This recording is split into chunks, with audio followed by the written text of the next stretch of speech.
Welcome to the Collective RX, a wellness and personal development podcast for healthcare professionals who are ready to create a fulfilling personal and professional life. I'm your host, Julie Doan, pharmacist and certified life coach. Hello, my friend, and welcome back. In the second episode of the Collective RX, I want to share why I think it's so important to support healthcare professionals and their well-being, as well as why I decided to pivot my coaching business. For those of you who don't know my story, I have a health coaching business that I started in 2019. I help people reduce their need for medication by helping them adopt healthier lifestyle habits such as nutrition, movement, stress management, and sleep optimization. I've helped people get off and avoid medication for diabetes, high blood pressure, cholesterol, reflux, migraines, painful or irregular periods, anxiety, fertility challenges, and more.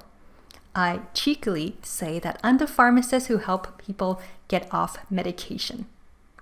But the main message I want to be spreading with my practice is the power of preventative health and the importance of lifestyle habits.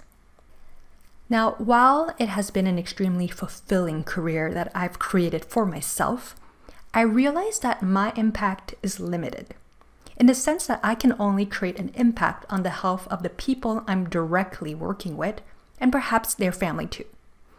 Which, don't get me wrong, this is a beautiful thing. It always fills my heart with so much joy when a client tells me their blood tests came back normal and their physician is reducing their medication, or when they tell me that this is the best they've felt in so many years.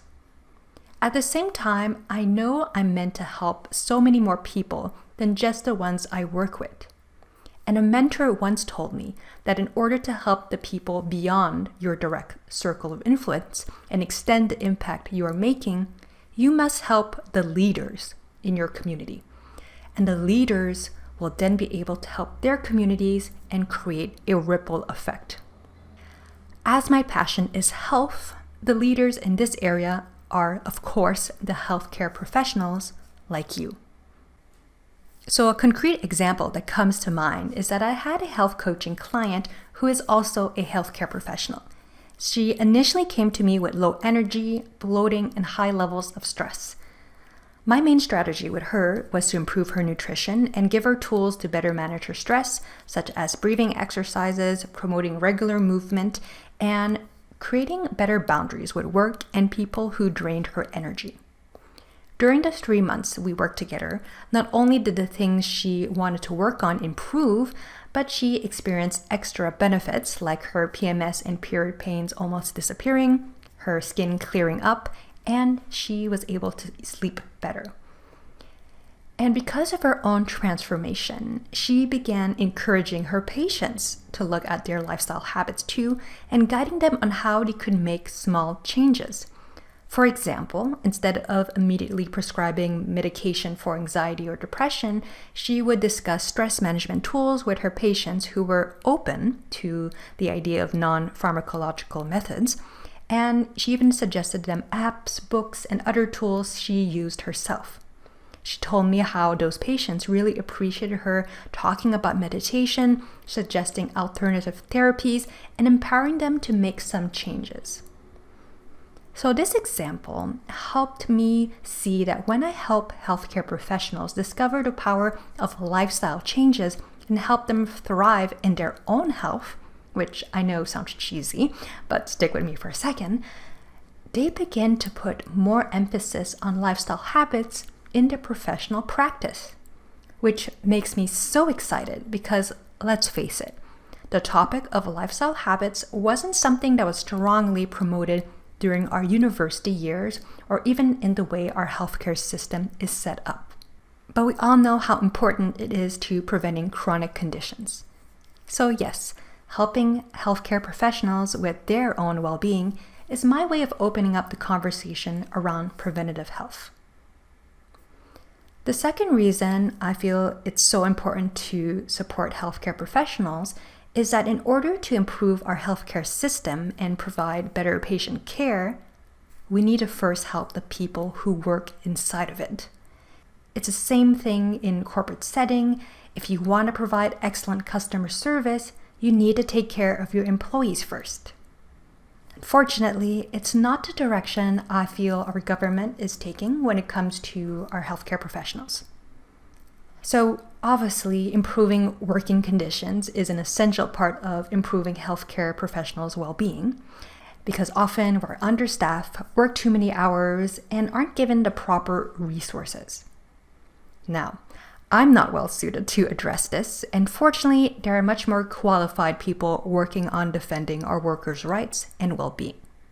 The way, however, that I can and want to contribute to this cause is by providing healthcare professionals with tools to support their mental and emotional health. I want to give you extra tools to build stress resiliency, reduce anxiety, create boundaries to help prevent overworking, but also ways to add more joy into your personal and professional life, to help you be yourself in a world that promotes sameness, and to create space for self-discovery and self-inquiry in order for you to create a more aligned and fulfilling life. Basically, it's all the quote-unquote fluffy things like inner peace and gratitude that we rational people tend to scoff at, but really we're in dire need of. So this is what I want to help you with. And this is what the Collective RX podcast is here for. Now, I'm going to end this episode by sharing something that's a little bit woo and esoteric. And because you're my kind of person, I know you'll be open to what I'm about to say. So I'm personally interested in astrology and another system called human design as a tool to help me gain awareness about who I am and what I'm here to learn and do in this lifetime. And one thing that consistently comes up when I get chart readings is that I'm here to create a revolution, to stir things up and guide people to think and act in a different way. And based on this, what I believe is that I'm here to create a revolution in the healthcare system, whether it's through my health coaching practice and helping people reduce their needed medication, or by helping healthcare professionals with their mental and emotional well-being. But overall, what I know is I'm meant to build a new healthcare system with a community of like-minded people. Because of course, I'm not going to do this on my own. So if you're into the idea of a healthcare system that focuses on preventative health and where healthcare professionals are thriving, let's connect. I would love for you to send me a message, whether on Instagram at Julie Doan Health or at the Collective RX. You can also find me on LinkedIn, or you can also just find me on juliedoanhealth.com. I would love to get to know you and to connect with you and really begin creating that community of healthcare professionals who want a new healthcare system. All right, so that is what I had prepared for today's episode. And I hope this episode has helped you better understand my motivation for wanting to support healthcare professionals with their mental and emotional well-being. As I said, I would love to hear your comments, and in the meantime, I will see you in the next episode. So take care, and we'll speak soon.